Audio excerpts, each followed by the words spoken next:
As darkness settled over medieval towns, those who worked in the shadows emerged. They took on jobs no one envied, yet everyone relied upon. The Gong Farmer, ankle deep in human refuse, clawed through the filth of night. Tanners endured acrid fumes and blistering chemicals to gift society with leather. Plague doctors, with their haunting beaked masks, moved among the sick like grim omens. In the dungeon, executioners severed heads while miners forgotten underground risked burial by rock. Whether collecting leeches or battling swarms of rats, these figures of history worked with death close at hand, leaving stories cloaked in grit and tenacity.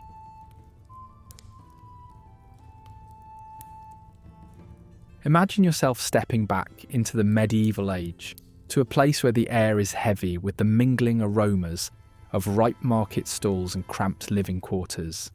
Here, in the bustling heart of a growing city, we uncover a tale few dare to explore. Amidst these chaotic scenes lived the Gong Farmers, the unsung heroes tasked with plunging into the muck of medieval society. Under the cloak of darkness, these men journeyed into the suffocating depths of cesspits, armed only with shovels and lanterns. Their labour saved townships from drowning in their waste, though it bound them to society's shadows. To comprehend the life of a Gong Farmer, we must first understand the medieval cityscape. Narrow alleyways winding between tightly packed structures, with no modern sewage networks to carry away the refuse of burgeoning populations. The burden of sanitation fell to those willing to engage in filthy, dangerous toil. By day, these men went unseen, like ghosts in the light of sunlit streets. By night, as cities slumbered, they rose to clear the cesspits, preventing disease from gaining a foothold. Knee-deep in a vile concoction of human waste, rainwater, and decay, they worked silently, turning the city's waste into a story untold. The hazards faced by these night workers were as pervasive as the odours they braved. Overflowing cesspools during heavy rains could easily become treacherous swamps. Imagine the bravery it took to descend into these dark pits with nothing but simple wooden shovels and lanterns, knowing one misstep could mean a lifetime of pain or an untimely end. The air was thick, the fumes potentially lethal. Many suffered grave health consequences, from respiratory illnesses to infections that marked them as both victims and warriors of their environment. Both life and livelihood were at constant odds. Society's view of these essential labourers was a blend of dependence and disdain. Despite their pivotal role, Gong Farmers were shunned, seen as tainted by the very filth they dutifully managed. It was an ironic twist of fate that those protecting the public from filth were, in turn, deemed dirty themselves. They were both respected and reviled, a paradox that speaks to the complex social dynamics of their time. Their presence was an unwelcome reminder of the dirt and disease lurking under city life's polished surface. The tools of their trade were basic yet indispensable. Long-handled shovels for scraping sludge, barrels for transportation, and sturdy ropes to ease their treacherous descents. Each tool bore the literal mark of countless battles fought against neglect and necessity. The simplicity of their gear necessitated ingenuity. When breaks or incidents occurred, quick thinking bridged the gap between continuation and calamity, crafting these men into resourceful figures whose survival depended on cunning and perseverance. Layered atop the pungent realities of the work were cultural and religious beliefs framing waste as sinful or devilish. Superstition coloured their existence. Some believed that stench carried divine retribution, while others considered it a purgative confrontation with baser instincts.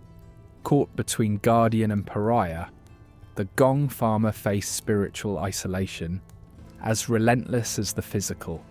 They grappled with ideals and fears, mirrored by the piles they carried away, shaping the morality tales of their era through paths untold. Despite playing such a vital role, the economic rewards were paltry, barely enough to support their families. Their efforts stood as a linchpin for urban life, yet their income reflected nothing of that importance. They operated on society's fringes, a grim reminder of an age-old inequity where essential labour receives little reward. The stark reality of their poverty serves as a poignant testament to the age's imbalance, where value and remuneration were discordantly aligned. Over time, traces of their existence seeped into the annals of history. Legal documents, town ledgers, and social edicts all bear witness to the presence of these unsung custodians. While individual names may not endure, the records echo their necessity, serving as a silent acknowledgement of their contributions. Each cesspit cleaned symbolises a chapter of resilience, inscribed quietly into the tapestries of collective memory, ensuring that their actions, if not their faces, persist through history's woven threads. As we close this chapter, let us reflect on the extraordinary lives of the Gong Farmers. Their existence at society's edge tells of a timeless conflict, essential yet ostracised. These dark, quiet passages through medieval towns, while not grand in narrative, remind us of the old world's complex weave of perseverance amidst adversity. Though the outlines of medieval cities have shifted, the ceaseless struggle and resolute spirit of those working within its margins continue to resonate, urging us to consider the silent guardians of present times. These custodians of public health may still toil in shadows, weaving their indelible imprints into the fabric of life.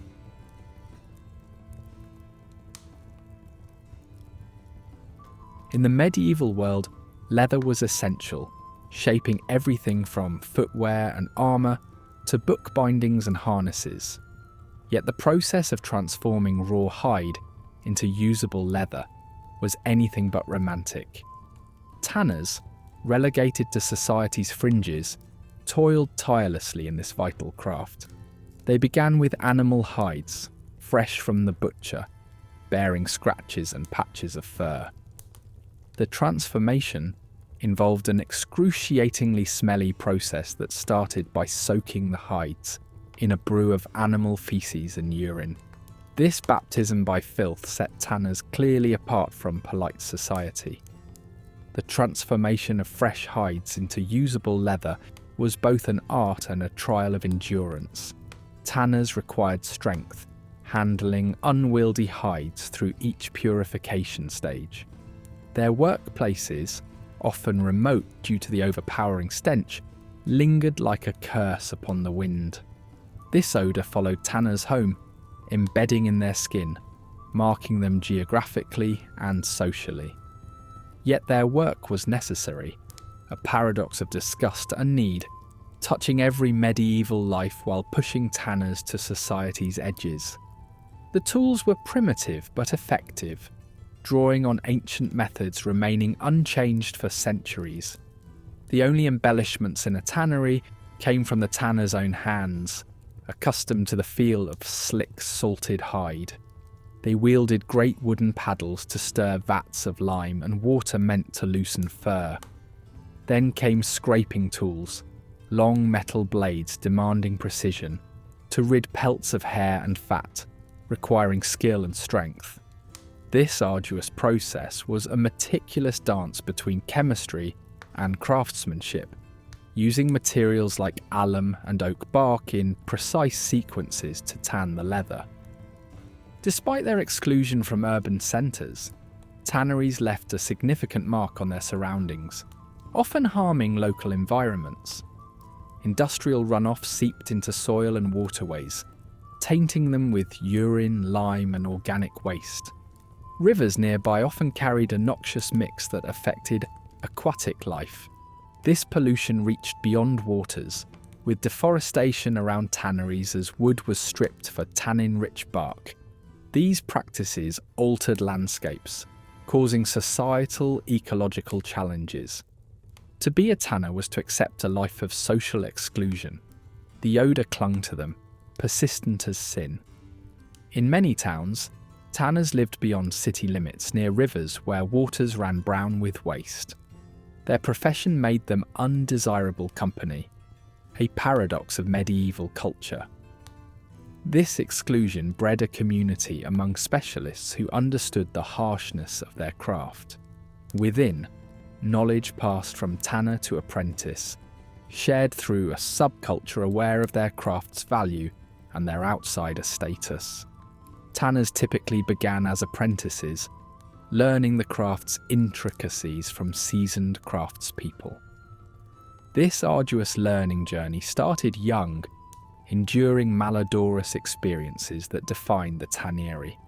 Apprenticeships lasted years until apprentices evolved into journeymen, and if fortunate and skilled, into master tanners. Mastery meant more than technical prowess. It required deep market understanding and navigating social stigmas. Masters owned properties, trained others, and kept the craft's traditions alive. Danger was constant for tanners. Handling raw materials was more than unpleasant aromas. It involved health risks. Tanners worked with urine, excrement, and quicklime, substances that were not only malodorous but harmful. Prolonged exposure to quicklime, used to remove hair, caused burns and sores. Lacking modern protective gear, tanners endured constant discomfort and hazard. Beyond tangible threats, they faced respiratory ailments from workshop fumes. The stench was socially isolating, a constant irritant. The physical labour involved, lifting heavy wet hides, subjected their bodies to relentless exertion. Despite harsh conditions and isolation, medieval tanning practices have an impact that echoes into the future, securing leather as a treasured material. Early tanners laid foundations for an industry embracing innovation while respecting tradition. Leather's enduring value is a tribute to heritage tanners who persevered. As technology mitigates modern tanning hazards, leather retains its appeal, bridging medieval history with contemporary appreciation. Religion influenced the tanner's world, as medieval Christianity's doctrines placed tanners at a curious civic place. Despite social exclusion, tanners joined guilds like other craftspeople, often with patron saints for protection. Religious festivals offered tanners temporary social integration beyond tannery yards, boosting morale and fostering community. These moments reminded them of their humanity beyond daily grind. Such events offered reprieve from toil, valuable touchstones for coping with isolation. The legacy of medieval tanners offers lessons for today, starting with resource transformation respect. Their ability to conjure strength from raw materials embodies timeless human resilience. Understanding tanning's historical context reveals skilled hands' capacity to impact economic, social, and environmental domains. Their practices mirror modern industry's responsibility towards society and the environment. Today's artisans can draw from tanners' steadfast perseverance, valuing legacy while seeking evolution. In honouring the honest sacrifice of a pungent past, we find insights into enduring commitment, a balance of heritage and innovation.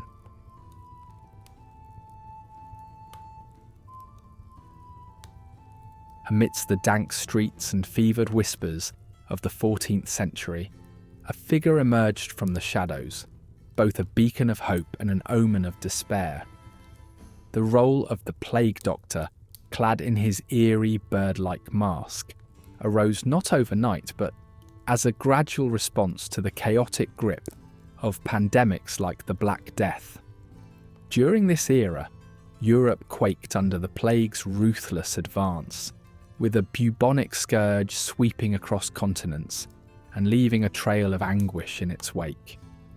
As mortality surged, traditional healers faltered, their methods overwhelmed by the scale of the crisis. From this quagmire of fear and desperation, plague doctors were conceived, a last-ditch effort to bring order to the unrelenting chaos. The guise of the plague doctor, with its iconic beaked mask, stemmed from the miasma theory of disease, which mistakenly attributed the spread of plague to bad air. The masks were stuffed with aromatic herbs, a futile attempt to purify the air and fend off infection. In reality, they offered no protection from the bacteria causing the Black Death, but provided a psychological barrier, a sense of action in the face of helplessness. This haunting visage, both feared and revered, became a macabre harbinger, a symbol that death had arrived. Their costume, comprising a waxed fabric coat, a wide-brimmed hat, and that infamous mask, was an alchemy of function and folklore, designed to protect while perpetuating an aura of enigma. Every part of the plague doctor's attire served a chilling purpose. The wax-coated overcoat offered some resistance to infected bodily fluids, while the broad hat signified their quasi-medical rank, and the cane allowed them to examine patients without direct contact. This accessory, a tool of detachment as much as examination, highlighted their role straddling the line between healer and herald of doom.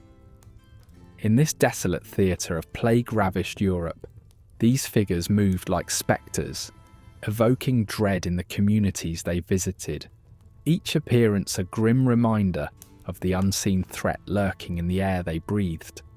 The practices of plague doctors, attempting to navigate the blurred lines between nascent science and deep-rooted superstition, were as grim as they were earnest. In a world yet to grasp the concept of bacteria, methods like bloodletting or leeching, rooted in humoral theory, were commonplace. These procedures, misguided and often fatal in themselves, reflected the desperate efforts to restore balance to the ill. Beyond treatment, prevention took precedence. Quarantine became a tool wielded rigorously, isolating the sick and enforcing ruthless measures to stem the tide of infection. It was plague doctors who recorded the grisly toll and, in some bleak instances, sanctioned the burning of infected homes. Yet they were more than their deeds. Their presence alone was often the first confirmation of a plague's incursion. Their fearsome gear and ineffectual remedies made them avatars of anxiety, grim, walking reminders of humanity's fragile grasp on mortality. In employing plague doctors, societies entered a sombre pact, a precarious trade of community survival for the safety of the individual. These doctors, often inadequately paid, faced profound personal risk. Yet, some were drawn to the role out of altruism or the allure of heroic medicine, hoping to ascend socially, albeit with great cost. Their appointment brought a strange mix of power and isolation. Tangible rewards were few, the psychological toll immense, as these doctors navigated scenes of unending agony and desperation, coupled with the isolation that came from being branded as death's emissaries. Communities viewed them with suspicion and reverence, caught in the paradoxical role of guardian and pariah. Interacting with communities, plague doctors faced a fraught relationship, balancing on a tightrope strung between necessity and dread. Their arrival signalled confirmed plague, casting them as ominous figures in the public eye. While fear dictated distance, these doctors served as frail bastions of hope, however cold. This isolation served to thrust them further into their role as the proverbial other, spectres within their territory. This image fed the urban myths that surrounded them, tales that sprouted in panic-haunted minds, accounts of dark powers or concocted potions, fables that veiled the harshness of reality. Across Europe, the role of plague doctor adapted to the shifting sands of culture and calamity. From Italy to the more rigid practices in Germany, or the opportunism seen in England, the figure remained a tragic constant, a futile embodiment of salvation across diverse narratives. Through the clouds of smoke and superstition, they trudged. Their meticulous records and quarantine measures sowed seeds for public health methodologies of the future. Despite profound missteps, their presence hinted at a nascent understanding of epidemic management, a foreshadowing of the science that was to evolve. Today, the legacy of the plague doctor persists, woven into the cultural tapestry of art and literature. Stylized and symbolic, these enigmatic figures remain timeless monuments, reminders of a time when medicine wore a chilling mask. Their images lurk within cultural memory, a representation of resilience against the very shadow of mortality, and perhaps a testament to humanity's enduring struggle against the dark forces of nature.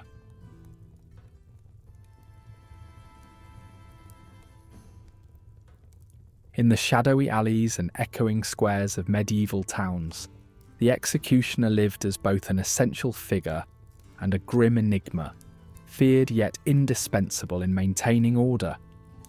Their very hands translated law into finality, thrusting them into the dual role of enforcer and societal outcast. As the hangman's noose tightened or the axe fell, what they wielded marked them as crucial arbiters of morality. To witness their work was to glimpse the community's darkest rituals of justice, grounded firmly in the belief that through such brutality, society kept its sanctity intact. Most executioners inherited the mantle from forebears or were driven by debt or desperation into the notorious trade.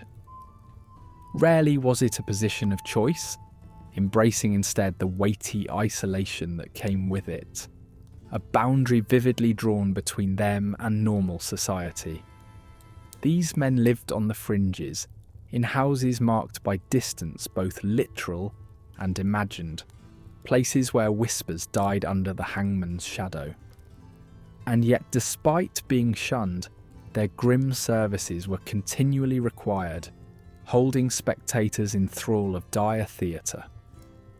This role, cloaked in the anonymity of masks and hoods, allowed executioners to navigate public life with a crafted persona that straddled terror and respect. Mastery of tools was essential. The executioner's arsenal included the keen edge of the axe, the sturdy drop of the gallows, and the roar of the pyre, each a testament to their proficiency and mental fortitude. Tools left unsharpened or ropes poorly tied could transform an execution into a horror show, exposing the executioner to the howls of angry mobs or worse, the same fate meted upon their charges. Each device, though imbued with superstition, symbolised the legal authority they represented, doubling as both punishments and harbingers of fate. On the day of reckoning, the atmosphere electrified with a peculiar energy, a festival of the macabre. People clustered in morbid anticipation, children held aloft to catch a glimpse of grim spectacle, transfixed by the very idea of a life's end played out before them. Executioners conducted these events with steely professionalism. The gallows rose high in the public square, bonfires crackled, and execution blocks gleamed under the sun's gaze. This wasn't mere bloodlust, it was a sanctioned public ritual, a reminder of the consequences inherent in the breach of moral codes. Varied methods mirrored the cultural patchwork of medieval Europe, from the grim artistry of the English hanging to the sombre dignity of French sword beheadings for the nobility. Each technique bore the marks of justice shaped by local values and class distinctions. Heretics met the flames, their screams entwining with tendrils of smoke, a fiery purification by community's decree. Traitors faced the brutal spectacle of quartering, their betrayal vividly illustrated in pieces. Such harsh methodologies underscored both the tangible reach of the law and the underlying complexities of medieval morality. Embracing such a role exacted a personal toll, branded by society, shunned by neighbours. Executioners existed within an isolating bubble of dread and reluctant dependency. Their psyches warped by recurrent executions. Their banquet of death served not with relish but with resignation. While financially cushioned above common tradesmen, their wealth was a chain rather than comfort, detaching them further from societal acceptance. Amid tales of justice, stories spoke of executioners meeting poetic justice. Some eventually found themselves on the receiving end of their deadly craft, facing the hardware they once wielded. Such tales, whether whispered or screamed, illustrated the cyclical dance where fate and retribution entwined. Societies appreciated them only as far as their grim tasks would garner, with little tolerance for error or misfortune. With the passage of years, the executioner's craft has morphed into legend, an emblem of both medieval savagery and the sombre dance with justice that persists across history's dark tapestry. In story and song, their legacy endures, symbolising a bridled blend of authority and dread. As ancient fires fade, they leave echoes of hooded figures who once, amid the chanting masses, brought end to beginning, an unwound fate string. Meditating upon their stories casts a long shadow that illuminates humanity's unerring dalliance with death and punishment, unfurling contemplation of where the mantle of justice lies today. As much as the axes and gallows, the doubts and questions they provoked goad us into revisiting our very nature. Within their spectral figures, we recognise a harsh lesson in power's potent dynamism, forever illustrating the fine line on which civilization teeters, a reminder of life's cyclical nature, swathed in the dark cloak of history.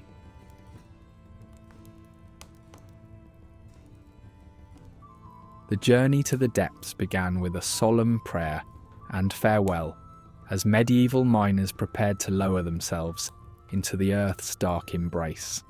The entrance, often just a rough-hewn hole, beckoned with both dread and necessity. In a world reliant on metals for currency, weapons and tools, miners were both vital and expendable. Each day these men faced the daunting prospect of descending into shafts as unstable as they were unrewarding. Their descent was fraught with physical and mental challenges, inching down slippery ladders or being lowered by crude, creaking hoists, guided only by flickering candles or meagre lamps. Once underground, the miners toiled in narrow tunnels that resembled a rabbit warren more than a workplace. The crushing darkness and confining spaces were intensely claustrophobic, with air so stale it threatened to snuff out their lights and spirits alike. Isolated from the world above, they relied on hand tools, sweat, and perseverance to carve precious ore from unforgiving rock. Each day, these men faced a brutal choice: dig deeper into peril or return to the surface empty-handed, clinging to the hope that just one more strike might unveil a rich seam worthy of their back-breaking labour. Breathing itself was a hazard in this subterranean world, where dust and toxic gases turned every breath into a gamble. Silica dust, from endlessly striking rock, hung like a shroud in the air, its fine particles insidiously embedding in lungs, setting the stage for lifelong afflictions. Despite knowing the dangers, miners pressed on, each cough a grim reminder of the high cost of the riches above.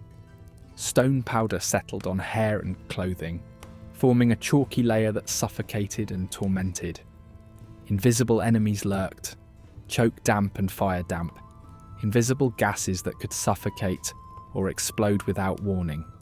Stories often circulated of men who narrowly escaped such disasters, tales of ghostly blue flames flickering across ceilings, a spectral herald of doom.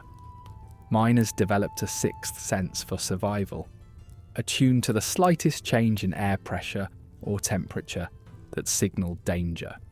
Yet, despite all caution, nature sometimes proved unpredictable, leading to tragedies that left whole communities mourning.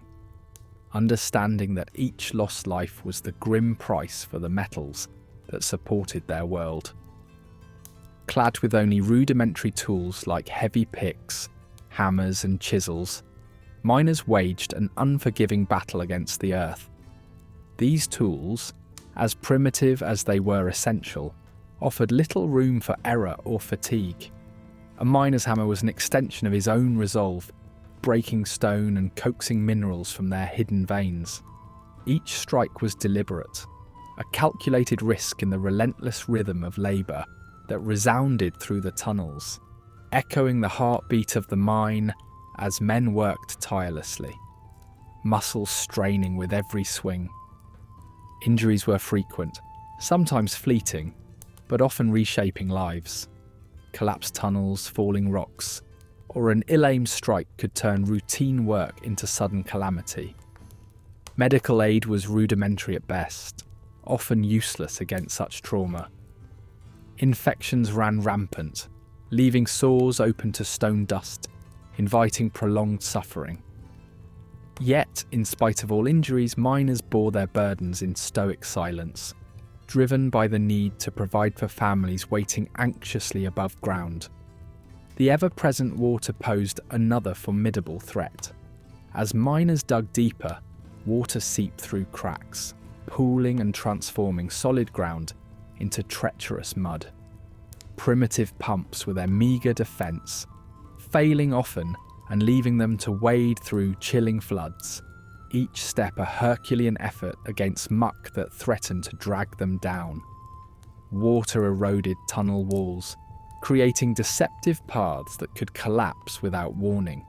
Stories of miners caught in flash floods whispered in hushed tones.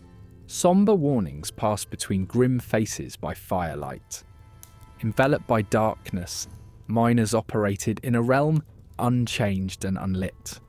Candlelight flickered weakly in the subterranean gloom, casting shadows that leapt and danced across the jagged walls, playing tricks on weary minds. The mine was a place where day and night collapsed into one indistinguishable dark shift. Miners emerged blinking into daylight, bearing the shared exhaustion of their toils. This oppressive darkness bred myths and legends, interwoven with reality in the incessant rhythm of picks and shovels. Tales of restless spirits trapped in collapses or drowned in floods circulated as cautionary tales, advising patience and respect for the earth. Superstition guided them, amulets dangling from necks, symbols etched into stone, offerings made in humble barter for safe passage. Stories of daring escapes and miraculous finds became lore, each retelling blurring truth with fantasy. Even amidst these superstitions, miners dug fueled by hopes of prosperity that accompanied each perilous day. Hope was the lifeline driving miners deeper into despair's depths. Every chipped rock held possibility, the promise of a discovery that might transform their fortunes. The pursuit extended beyond mere riches, igniting dreams fueled by conviction. It was the prospect of unearthing wealth, dreams clothed in silver or gold, suggesting a life beyond soot-covered existence, a realm of opportunity.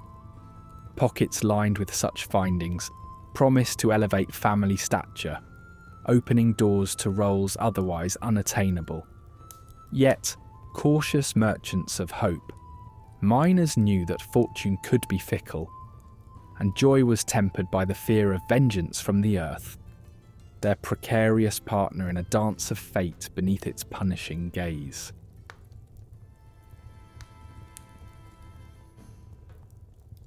Wading through the squelching mire of marshes, the Leech Collector embarked on another arduous day. With trousers rolled up and legs bare, she cautiously sensed the murky underfoot, feeling the cold, wet embrace of marsh water seep into her skin. The air was thick with the scent of stagnant water, a mixture of decaying vegetation and fresh mud. Around her, the drone of insects mingled with the muted rustle of reeds swaying in the slight breeze. This uncomfortable terrain was familiar to the Leech Collector, whose livelihood depended on the creatures inhabiting these waters. Despite the conditions, she moved with a practiced rhythm, knowing each step could bring unexpected surprises. As she waded deeper, ripples fanned out from her legs, disturbing the surface that concealed the life-sucking organisms she sought. Leeches, both a curse and a gift, began to sense her presence. Drawn to the warmth of her skin, they fastened onto her, eager to feed, leaving behind barely perceptible pinpricks that bloomed red. Oblivious to the mounting weight of her living cargo, she focused on her task, filling jars with these dark, slithering harvests, each specimen potential income, in a world hungry for their perceived medicinal values. Leeches had carved a place in the annals of medieval medicine, like few others. Blame it on the humoral theory, a captivating belief that health was a balance of bodily fluids. Bloodletting, seen as a way to maintain or restore harmony, found an ally in the common leech. Medieval physicians heralded these creatures as heroes of medicine. Lords, commoners, women in labour, and soldiers endured this bizarre treatment, hoping to cure maladies with remedies tinged with desperation and superstition. The humble Leech Collector powered the medieval medical machine, supplying the insatiable demand for these creatures. Her jars could end up in prestigious clinics or damply stored in a village healer's hut. Every step she took in her sanctuary held socio-economic importance, knit into the tapestry of medieval health practices. Yet, the unseen bloodletting she endured went largely unrecognised, her craft subsumed into medieval labour's unseen tide. Her existence teetered on a painful paradox, where pain translated directly into profit, albeit meagre. Each successful excursion into leech-rife marshes could put a little food on the table, but it often meant enduring bites that siphoned her lifeblood away. The unchecked bloodletting sometimes left her dizzy and weakened. Still, the bitter calculus of medieval life seldom afforded her an alternative. The demand for leeches paid just enough to entice collectors into this quietly perilous work. Onlookers might regard the Leech Collector with a mix of morbid curiosity and disdain. Hers was not the life of chivalry idealised by tales. Instead, it was a mirrored existence, by the reflection of dark waters. Collectors embraced a life of marginalisation, earning enough for their growing list of bites to assure their necessary presence in a world bound by pain's paradox. This melancholy yearning for stability, found within each squirming leech attached to her legs, was both her burden and bizarre sanctuary. Surviving daily blood loss turned collectors into rugged pillars of endurance. As leeches latched onto them, they carried tiny burdens until their tasks were done, then pried the stubborn creatures off. The persistent loss didn't just deplete her physically, it affected her mentality, creating an endless cycle of exertion and recovery wrapped in survival's uncertainty. Despite hardship, collectors developed a grim sense of adaptability, tuning bodily resilience to a job that could easily claim them. Seasoned collectors built a peculiar tolerance toward hundreds of bites received. Masters at rationing, dwindling energy reserves, while maintaining focus amid discomfort. Many spoke of the surreal lethargy that blurred thoughts into abstraction, a meditative state found only when anchored to survival's necessities. The marshland, seen as both fortune and misfortune, instilled within them an unwavering tenacity, a spirit moulded by poised resilience against the environment, where each day was another story, chapter of endurance. Their role intertwined with poverty and economic desperation, characterising medieval life. Predominantly taken up by the poorer society members, leech collecting offered a meagre but crucial income source. It was a job often passed through generations, a legacy bound by circumstance rather than choice. With leech markets dominated by larger merchants or medical professionals willing to pay minimal rates, collectors were trapped in subsistence living cycle on societal margins. Beyond medicinal use, leeches held a unique place within medieval superstitions and symbolism.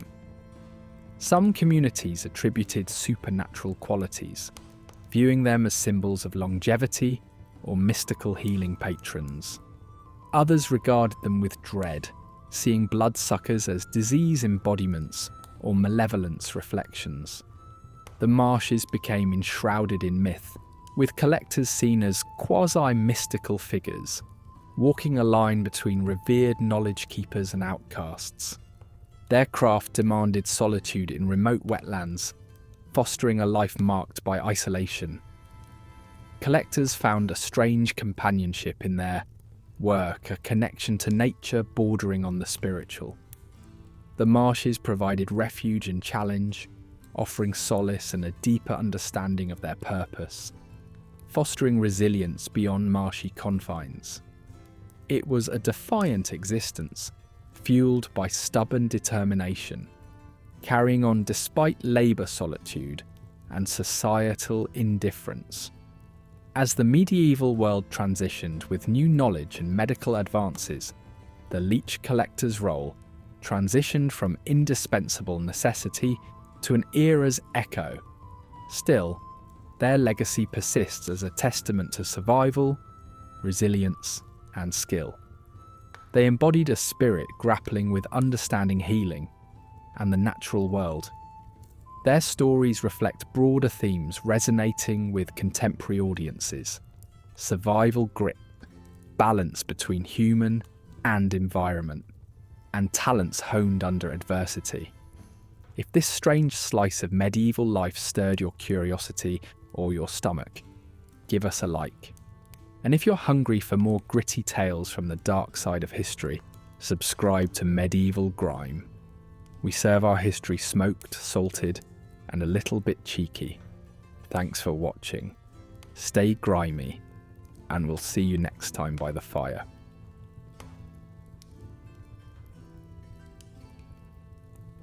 In the misty dawn of medieval Europe, a young boy, often from noble lineage, embarked on the austere path of becoming a squire. This was the gateway to knighthood, a journey steeped in relentless discipline rather than glory. It was a life lived in the shadow of knights, marked by polishing armour, tending war horses, and mastering court etiquette long before the battlefield called. The dream of chivalry demanded leaving home young, under the guardianship of a knight, absorbing lessons in horseback, music, and falconry as they grew. Yet every triumph was tempered with tales of those squires whose aspirations faded amidst hardships, their dreams of knighthood abandoned. Squires shouldered the burdens of preparing their knights for combat, ensuring armour and weapons, jigsawed plates and riveted chainmail, were battle-ready. Armour and weaponry weren't just tools, they were life or death, demanding meticulous care. the heavy smell of metal and leather, the constant sounds of sharpening blades, these surrounded a squire's life. They witnessed firsthand the stark reality of warfare, tending to injuries with reluctant hands, aware of steel's cruel bite before ever wielding it themselves. This devotion was as much a rite of passage as a safeguard against the harrowing chaos of medieval combat. Their days revolved around the bond between knight and steed, a dynamic central to a knight's prowess.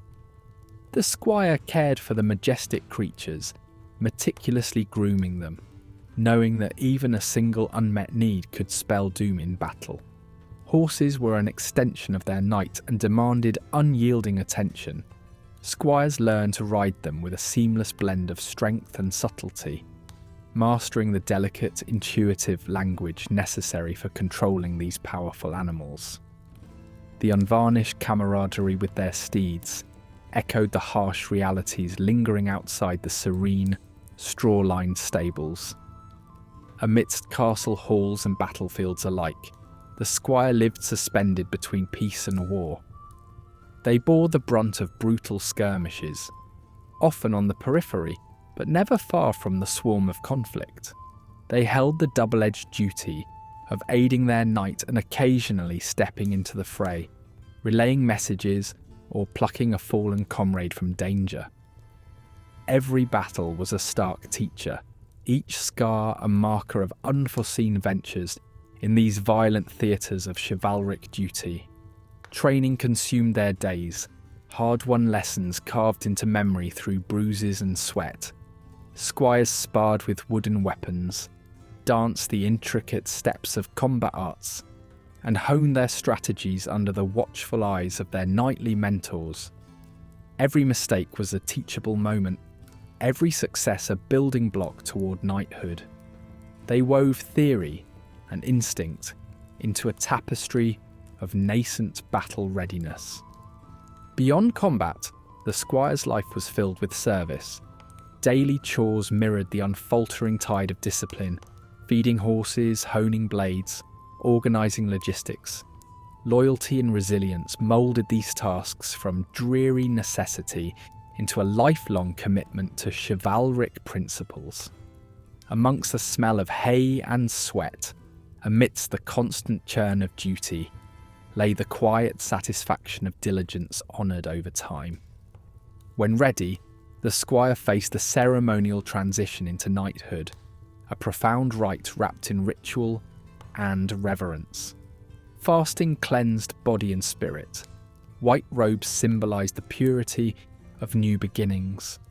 On bended knee, beneath vaulted ceilings echoing with prayer and promise, they received a sword, a spur, a shield, symbols of their noble duty now fully realised. For those who succeeded, this ceremony was not just a rite, but a testament to perseverance birthed from the struggles endured on this arduous path. Tournaments broke the monotony of their lives with roaring crowds and the pageantry of chivalric displays. In these grand events, squires played vital roles, managing the logistics and ensuring the readiness of knights amidst the vibrancy of festival life. They were apprentices in the fascinating world of alliances and prestige, their close proximity to the jousting field spurring countless dreams of heroism. Through every lesson and exchange, squires absorbed the chivalric code, an ethical guide threading their aspirations. They embraced courage, loyalty, courtesy and honour, learning from the knights who walked these paths before them.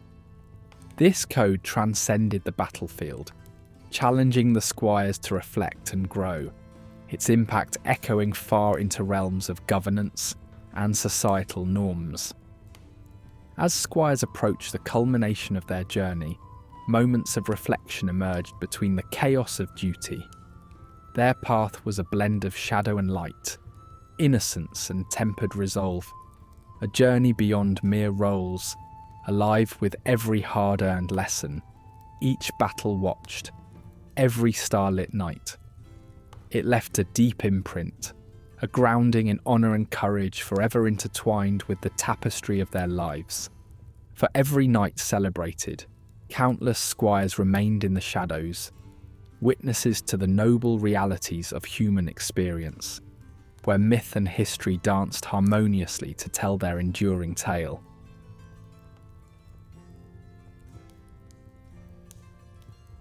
In the murky haze of medieval times, the rat catcher emerged as an unexpected yet indispensable figure in society's intricate web. Rats lurked in both the bustling streets of towns and the quiet corners of the countryside, carrying with them the shadowy threat of disease. The rat catcher, armed with rudimentary traps and the sharp instincts of a natural hunter, became society's unseen guardian against these ever-present yet seldom seen foes. Burgeoning human populations aggravated rat problems, turning cities into fertile grounds for infestations. These rodents weren't mere grain thieves, they were unwitting harbingers of devastation. Rat catchers, standing at the intersection of life and death, were both vilified for working with such detestable creatures and valued as protectors of public health. The rise of the rat catcher was driven by necessity and a testament to human adaptability. They thrived in a paradoxical existence, respected for their critical role, yet shunned for their eerie companionship with vermin. Their expertise, which lacked formal scientific understanding, was steeped in empirical wisdom. It was honed through relentless trial and error, as they observed the rise and fall of rat populations, a silent critical force during waves of bubonic plague. The rat catcher's work, though grim, was essential to medieval survival, weaving them into the tapestry of a society constantly wrestling with unseen threats. The life of a rat catcher was a relentless pursuit through shadows, armed with simple tools like traps, clubs, and occasionally ferrets. They ventured into the dim recesses of barns and bustling larders, even descending into the dreaded medieval cesspits. With each corner explored, they faced more than just a nest of rats. Each dark crevice could be teeming with disease-ridden fleas. The occupational danger lay not only in the physical realm. The threat of catching illnesses carried by their prey was real. Yet with intuitive methods like using ferrets to flush out rats or setting baits, they pressed on, driven by the sheer necessity of their mission. Their contraptions, although primitive, were ingeniously designed for efficiency. Traps ranged from simple wooden constructs to complex metal ones that snap shut with lethal precision. Beyond these mechanical means, some catchers took a hands-on approach, striking out directly with clubs. For the most resourceful, ferrets were the allies of choice, nimble creatures that chased rats from their lairs. Training and managing these animals added complexity to their work, requiring quick thinking and dexterity. Drenched in the sensorial melee of medieval life, rat catchers navigated environments heavy with the pungent odours of decay and waste. Amidst the echo of scuffling paws and the sharp tang of the air, they discerned a grim beauty, a testament to their acute alertness. Each sound was a clue, each odour a signal in their arduous hunt. This heightened sensory awareness became part of their daily reality, enduring harsh surroundings with unwavering tenacity. Medieval society regarded rat catchers with a mix of necessity and unease. Like other occupations linked with filth, their work was marginalised despite its importance. They dealt intimately with one of the era's most feared creatures, conferring a stigma that set them apart from more respectable trades. In desperate times, especially during epidemics, this disdain turned to reluctant admiration. Rat catchers were thrust into the spotlight, their work a crucial line of defence against the relentless tide of disease. Their expertise, undervalued yet indispensable, highlighted a theme common in history. Those labouring in the shadows often performed the essential tasks that allowed society to function. Craftiness defined the rat catcher's art, mixing practical strategies with elements of folklore. With bait concoctions steeped in pungent herbs and traps woven from both science and superstition, they embodied the medieval spirit of ingenuity. In shadowed corners, the line between reality and myth blurred, painting rat catchers as enigmatic figures drifting between practicality and legend.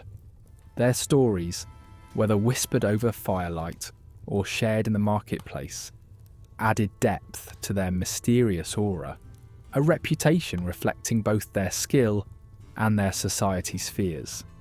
Against the backdrop of plague, rat catchers lived on the fringes, yet were central figures in tales of survival. Plague outbreaks elevated their status, transforming them into precarious heroes. As they waged war on rat populations, their efforts became tied to public health. Though their contributions were often overlooked, their knowledge and skills indirectly shaped early epidemiological efforts. Even in ignorance, they represented medieval society's blend of desperation and resilience against disease. In tales spun by firesides, rat catchers narrated stories teetering between humour and horror.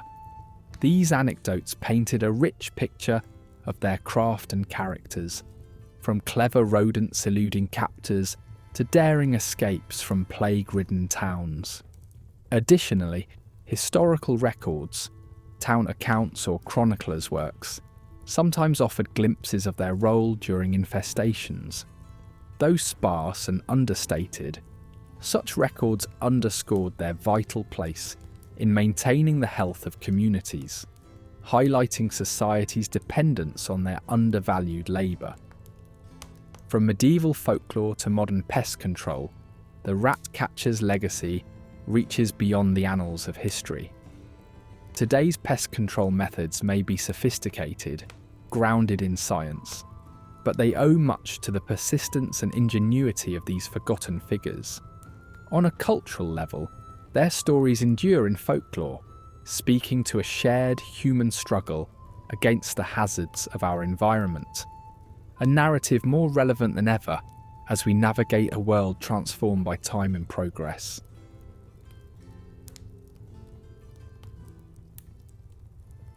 In the medieval world, charcoal was the lifeblood of progress. It fueled the forges where blacksmiths shaped iron into tools, armour, and myriad other necessities of the time. Yet few paused to consider the solitary souls who crafted this black treasure, deep in ancient forests, far from bustling towns and villages. These shadowy figures, known as coal burners or colliers, tread the delicate line between fire and survival, casting themselves as phantoms within the woodland depths. As vital as the resource they produced, coal burners were a hidden caste, their lives entwined with the dark embrace of the forest. Living on the periphery of society, coal burners crafted their own world within the Whispering Woods. Laws and edicts drove them into isolation, creating a class of near outcasts. Encased in smoke and shadows, they transformed timber into life's unofficial elixir, while few acknowledged their toil. Their secluded existence bred a lifestyle as rugged as the oaks towering above, and as filled with peril as the night itself.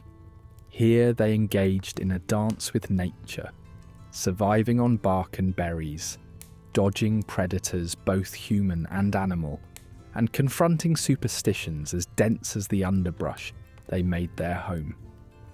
To transform raw wood into the velvety black of charcoal demanded skill honed over generations, with the construction of earthen kilns resembling geometric mounds.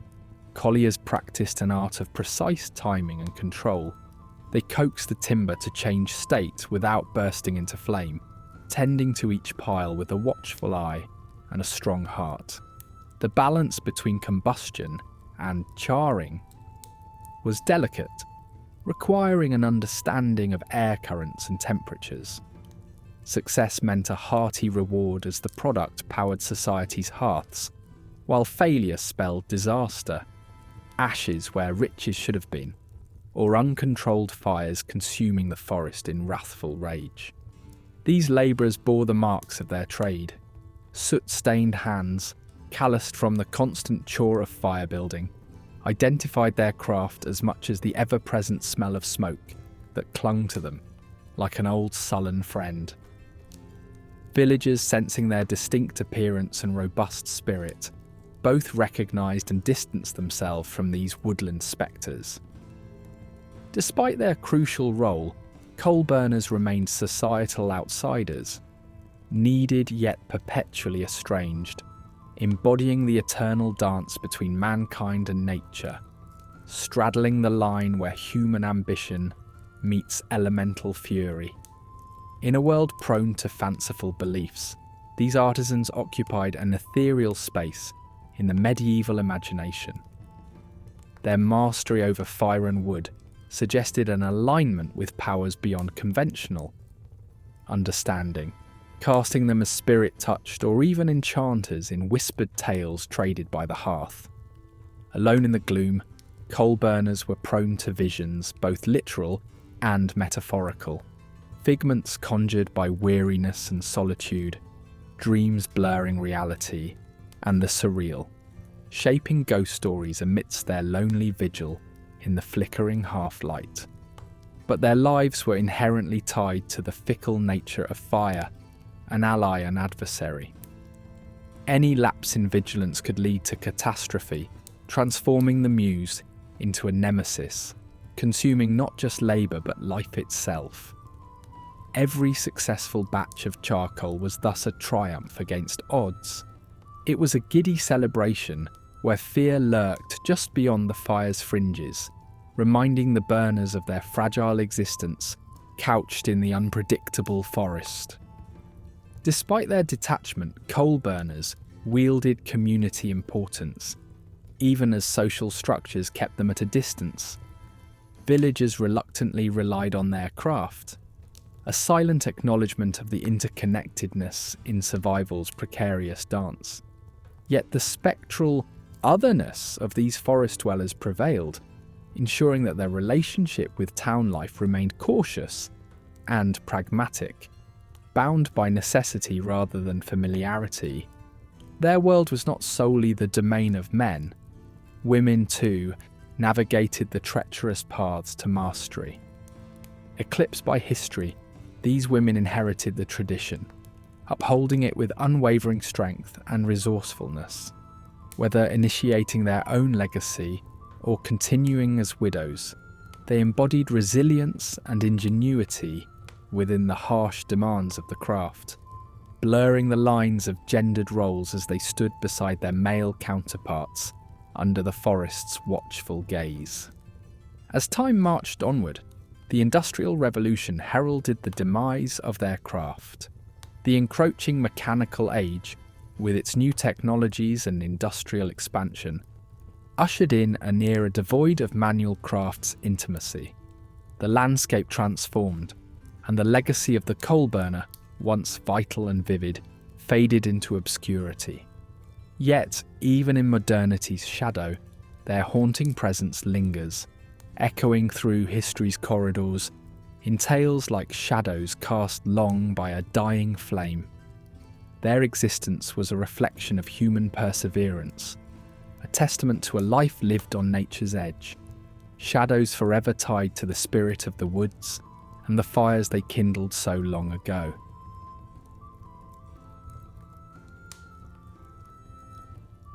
In medieval times, the midwife stood at the delicate crossroads of life and death. Her practiced hands and calm demeanour offered guidance during childbirth, long before the era of modern hospitals and obstetricians. Births usually took place in the dim light of home, where midwives who honed their craft through generations carried forth traditions like sacred incantations. They held a vital, unique position, often the most educated in matters of birth, with knowledge that blurred the lines between practicality and mysticism. As mothers-to-be faced the unknown, the midwife offered both expertise and comfort, a beacon in the chaos of labour.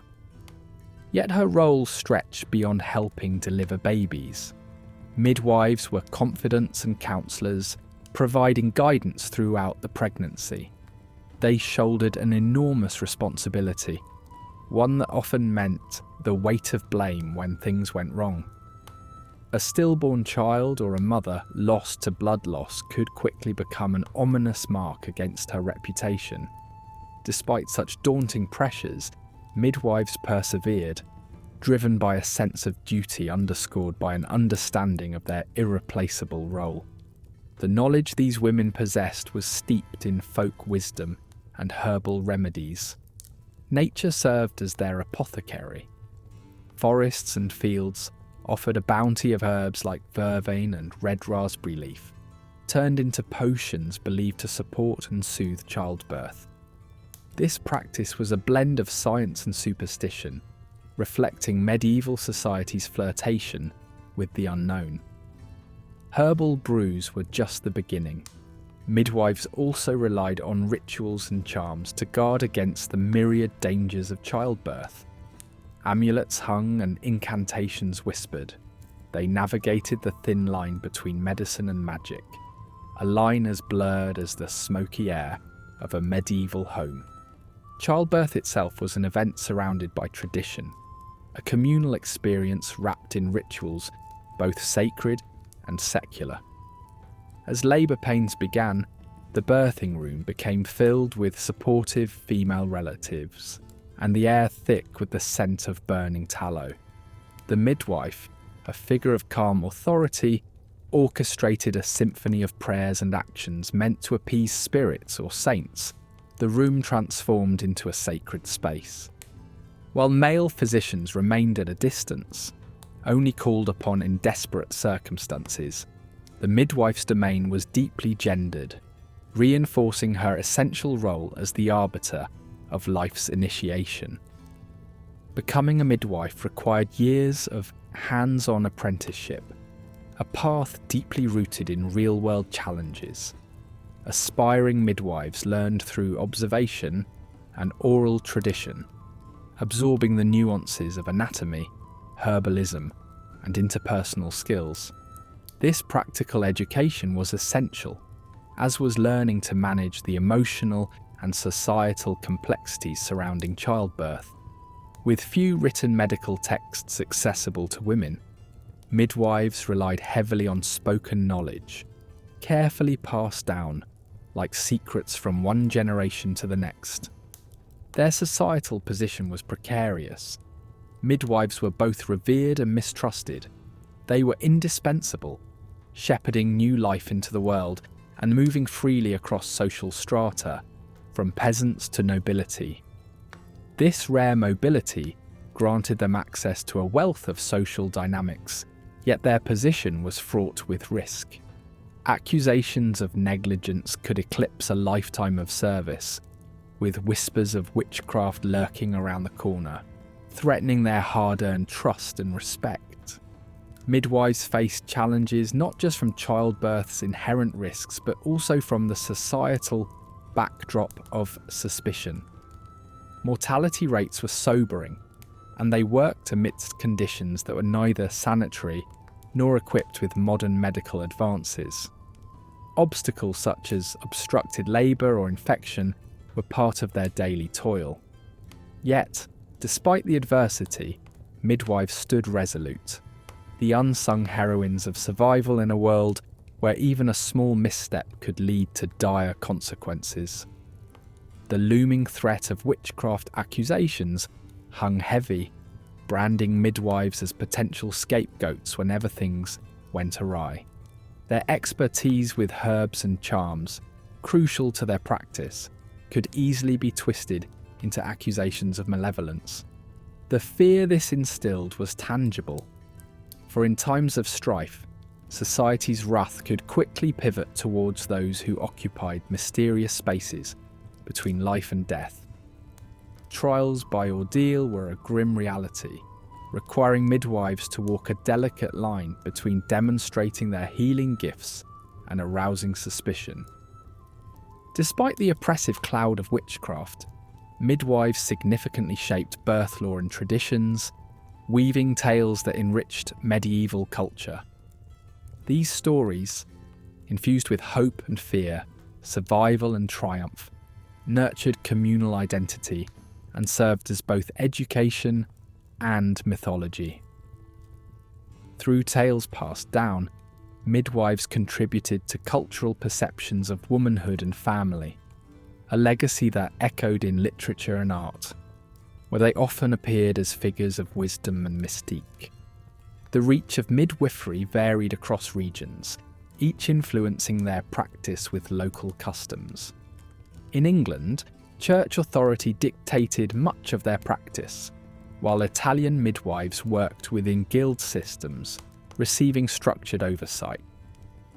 The diverse climates and remote communities of the Nordic regions demanded unique adaptations, with indigenous knowledge often merging with European techniques.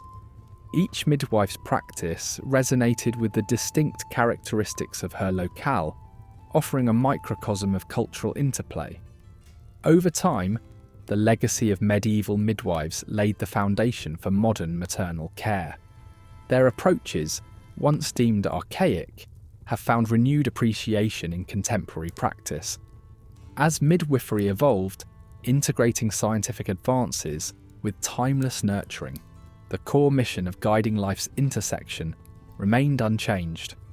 This legacy, marked by resilience and adaptability, influenced families and communities across centuries. Through adversity and change, midwives persisted as harbingers of care, bridging worlds of myth, medicine, and maternal devotion, forever etched into the history of humanity.